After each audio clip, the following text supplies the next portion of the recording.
Hello, hello, hello. One of the hard things about doing this, especially because I'm someone who's ADHD, so I'm kind of like my attention is always odd. The hard thing about doing this is that it involves kind of shifting gears. Because like I was saying during the last episode that I spend so much of my time writing like really like deeply intense and dark stuff. And I was saying how much like I enjoy having a project like this, both like the recording of this and like the actual thing that I'm writing, as kind of like a little diversion or like vacation from that. It's kind of fun to have it. But at the same by that like same token, by the way, welcome to episode 16. I forgot to say, welcome to episode 16. You should know which episode you're watching. It's 16. Um, by the same token, one of the things that's hard is shifting gears away from kind of the much darker, more intense tone that I usually work with into this kind of like, I mean, it's not like cutesy funsy, but like, this more somber, or rather like, sorry, I'm thinking switch tones from the somber into the more cutesy funsy. Though this isn't like, it's not cutesy funsy. It's like it's a little more like loosey goosey bonkers. Like such I write about like people getting burned alive or like strangled. Like it's really just miserable stuff. It's absolutely miserable. Let's set up our workout. So we're at 10,050 words. Our goal is 10,550 words. I think that should be doable. I have food coming in a little bit, which is going to be my motivation for getting this done. My food's not coming for like an hour, so I think I'll have plenty of time. But even so, I think it's very important as a writer to have something to push you, and I think that one of the best things for that pushing is in fact food. So let's let food work its magic as I shift my laptop onto my belly and get to this.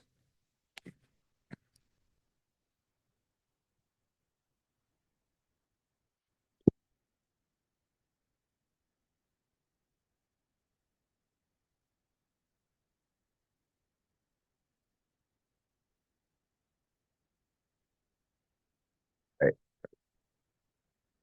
let's see.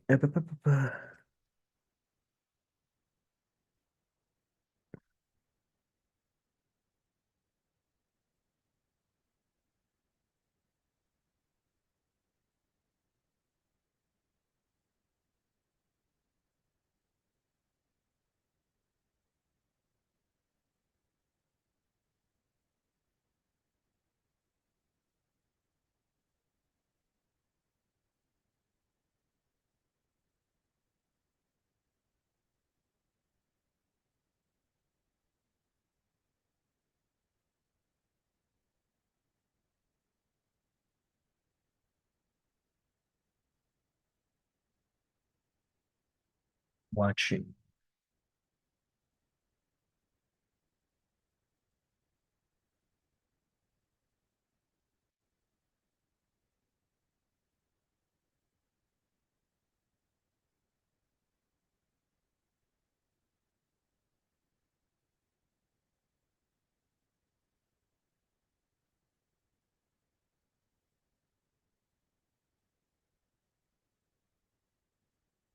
I kind of like that.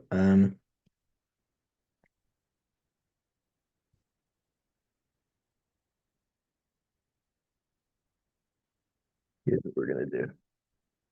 It's 9:57.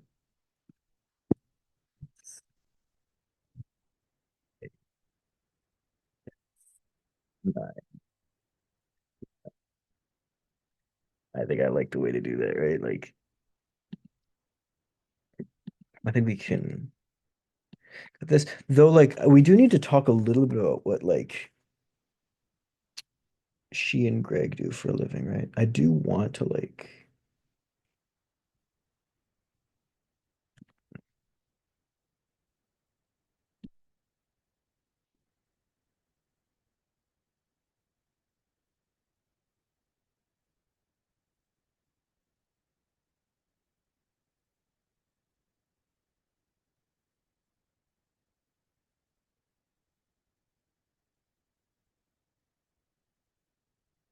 So what do I want Leah to do for a living, actually? Like, it should be something sort of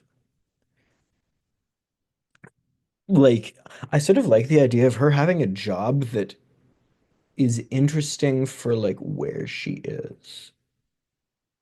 I sort of like the idea of her being a physicist, right?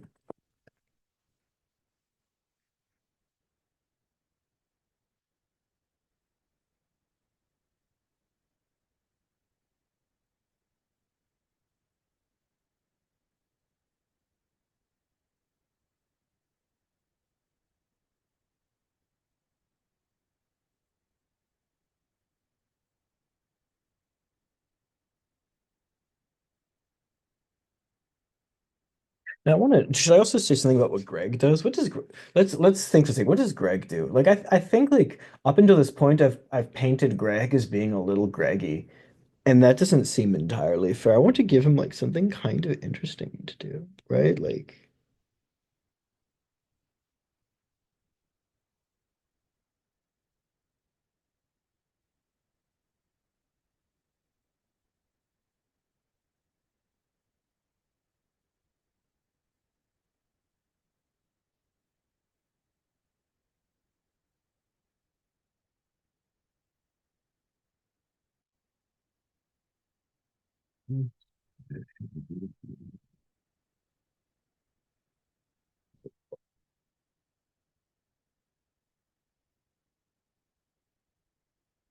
I'm just going to steal from what was it like? You were like slow and steady, getting where he was going. What was that? Right?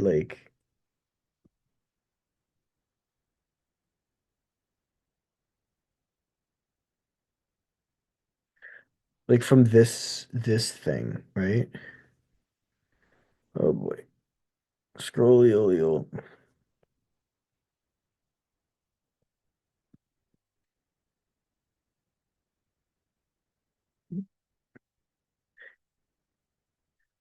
He'll get where he's getting.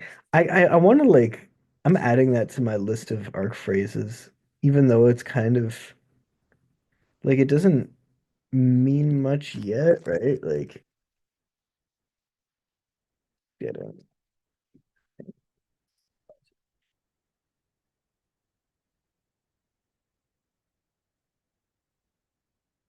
scrollio.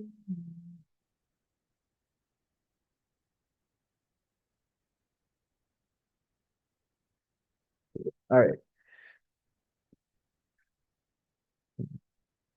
So we have successfully. I'm gonna actually take this and move it down here. No, she doesn't actually. The signal doesn't cut.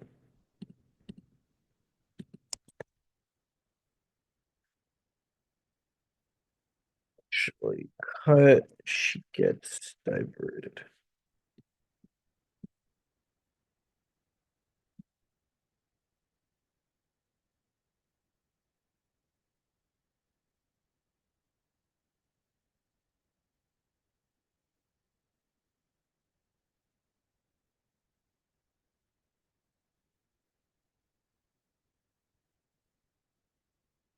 Where do we leave off with the puzzle?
window.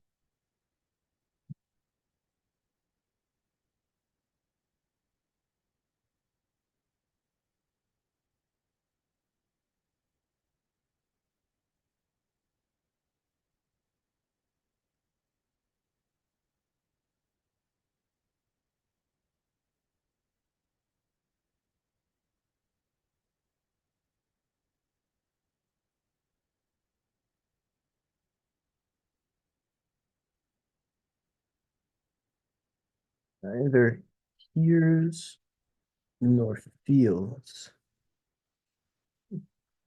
the apartment block being violently ripped out of the ground beneath it.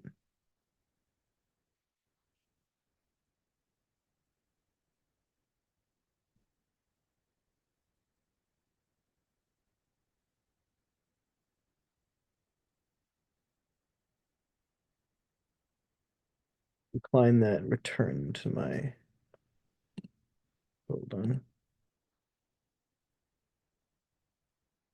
Let me pause really quickly, make sure that's not important. So presumably it should pick up as it was. Let's see if this works.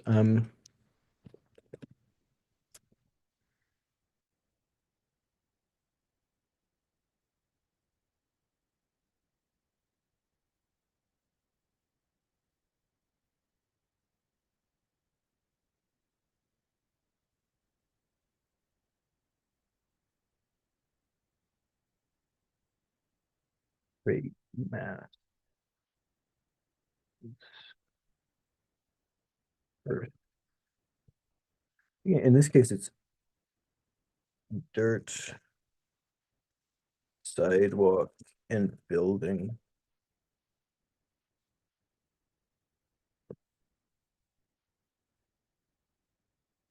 goes rocketing into the stratosphere.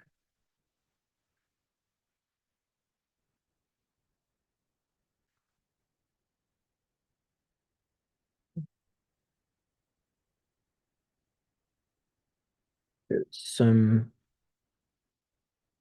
what's the word for it?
I like that.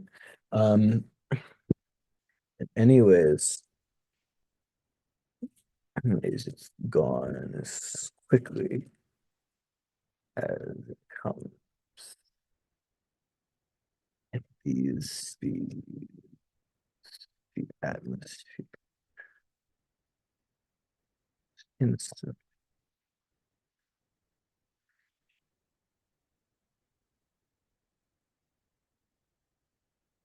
blackness Space does nothing at all to draw peripheral. When I say draw, I want tickle, like the idea of like tickling her peripheral vision, right? Like just like something that's like nudging it. You know what I mean? Uh, so let me quickly check that my audio is still good. It looks like it is. Okay.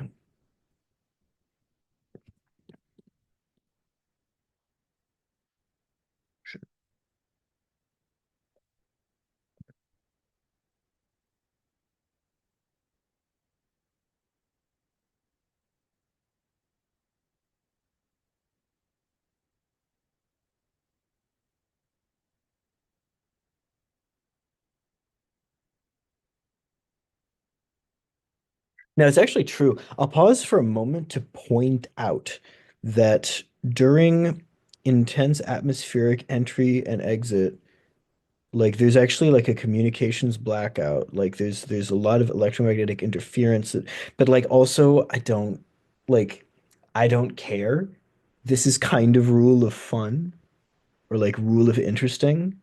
So we're gonna allow it. Like I don't think I'm not gonna lose any sleep over it. Here's what I'll say. I'm not gonna lose a wink of sleep over this scientific inaccuracy.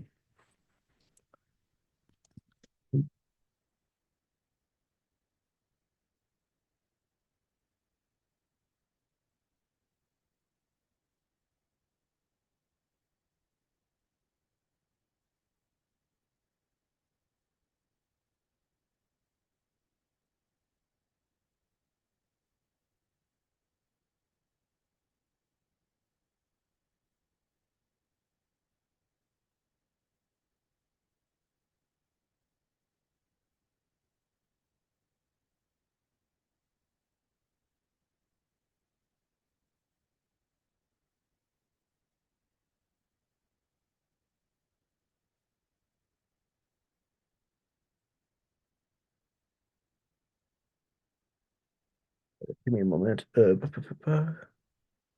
So we want to do is we want to quickly grab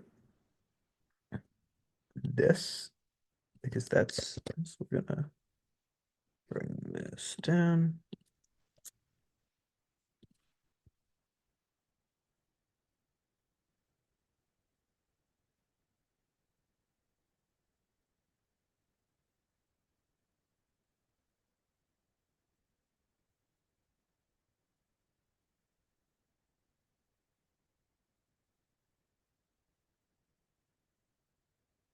I want to give her like a like something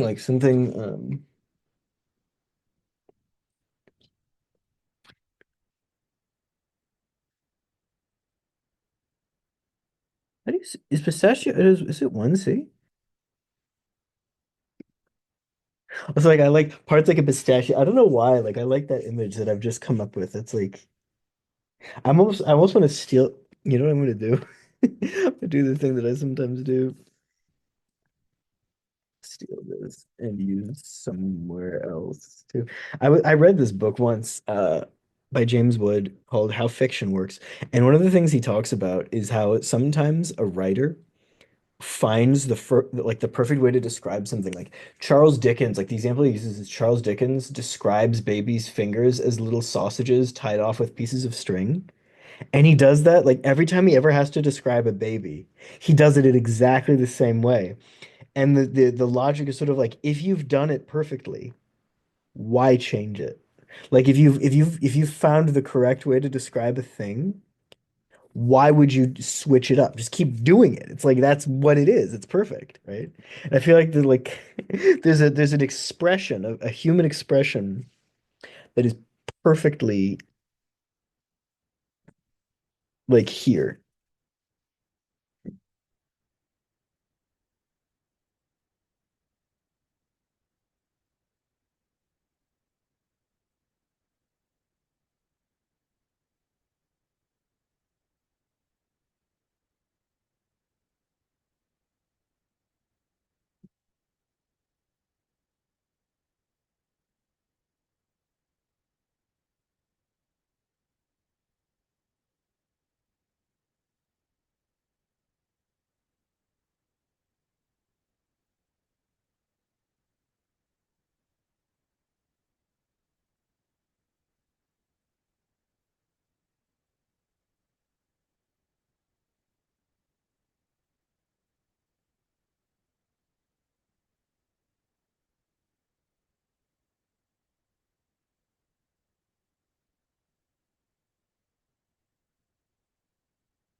So I'm almost like we're past our goal, but I want to kind of like round it out and like bring back the idea that she's a physicist.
And then this is the part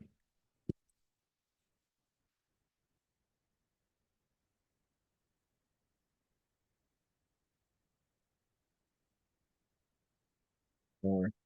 I also like the idea that like we're gonna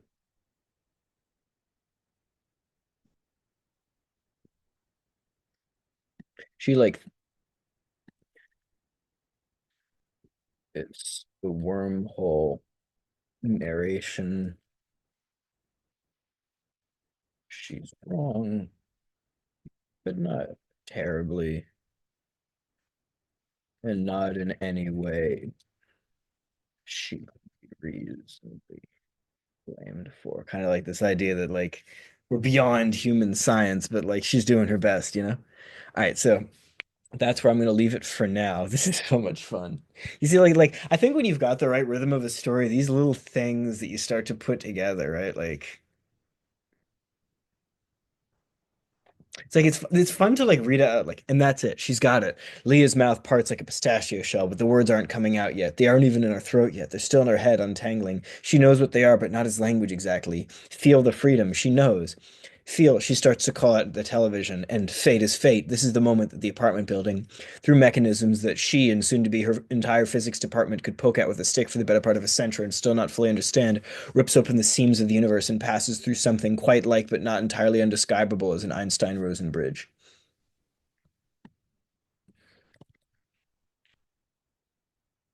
Passes into something, not passes through, passes into. All right, let's leave it at that. That's fantastic. That's fun. All right, thank you so much, and I hope you enjoy episode 16.